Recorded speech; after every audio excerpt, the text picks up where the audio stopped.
नमस्कार। आज चाहिँ म यो उदयपुर जिल्लाको चौडण्डीगढी नगरपालिका वार्ड नम्बर 1 अन्तर्गत पर्ने यो शिखरपुर भन्ने ठाउँमा आएको छु, जहाँ चाहिँ मैले यहाँ एकजना मानसिक चाहिँ एकजना अपाङ्गता भएका व्यक्ति को घरमा आएको छु, जसको नाम चाहिँ रोहित कुमार विश्वकर्मा छ।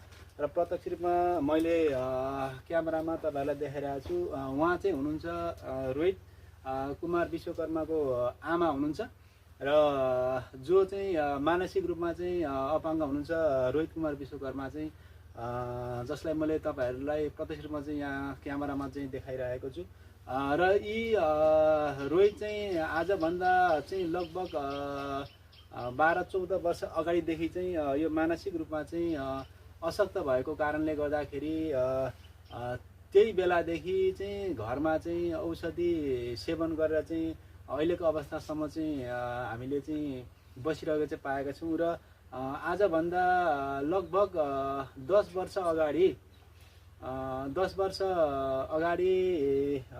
रोहितलाई चाहिँ एउटा बन्द एउटा खोरभित्र चाहिँ थुनेर राखेको थियो। र त्यो बेलामा चाहिँ रोहितको अवस्था चाहिँ अलिकति अहिलेभन्दा अलिकति जटिल भएको कारणले गर्दाखेरि उनले चाहिँ हिडुल गरेको नथाहा पाउने, आफन्तहरूलाई चाहिँ आफन्त साथीभाइ पनि चिन्न नसक्ने भएको कारणले गर्दाखेरि चाहिँ उनलाई चाहिँ एउटा बन्द एउटा खोरभित्र चाहिँ थुनेर राखेको थियो। लगभग त्यो खोरमा चाहिँ कति वर्ष राख्यो?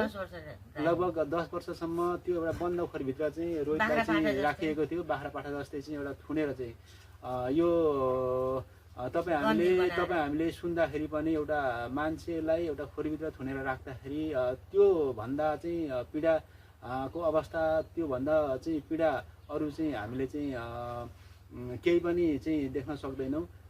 मान्छे एउटा चाहिँ अब सामाजिक रूपमा र चेतनशील प्राणी भएको नाताले चाहिँ एउटा जनावर जस्तै थुनेर राख्दाखेरि एउटा घर परिवार र त्यसमा पनि विशेष गरेर चाहिँ रोहितको चाहिँ आमाहरूलाई चाहिँ धेरै नै चाहिँ चिन्ता र पीड चाहिँ परिरहेको थियो। र लगभग 10 वर्षसम्म त्यो खोरमा थुनेर राखिसके पछाडि रोहितको चाहिँ त्यति बेलाको चाहिँ शारीरिक र चाहिँ मानसिक अवस्था झन्झन चाहिँ जटिल हुँदै गइरहेको थियो। र पछाडि त्यही बिचमा चाहिँ हाम्रा चौडण्डीगढी नगरपालिकाका नगर प्रमुख चाहिँ जो कालुमान लामा हुनुहुन्थ्यो, उहाँ चाहिँ स्वयं यहाँ चाहिँ आएर निज हाम्रो रोहित कुमार विश्वकर्माको चाहिँ अवस्था हेर्दाखेरि चाहिँ उनलाई चाहिँ अब मान्छे भएको नाताले, एउटा चाहिँ सामाजिक प्राणी भएको नाताले चाहिँ मान्छेलाई चाहिँ त्यसरी प्रत्यक्ष रूपमा चाहिँ जनावर जस्तै खोरमा थुनेर राख्दाखेरि त्यो परिवारलाई पनि अलिकति पीडा चाहिँ थपिँदै जाने र उसको चाहिँ स्वास्थ्य अवस्थामा पनि थप जटिलता आउने भएको कारणले गर्दा उसलाई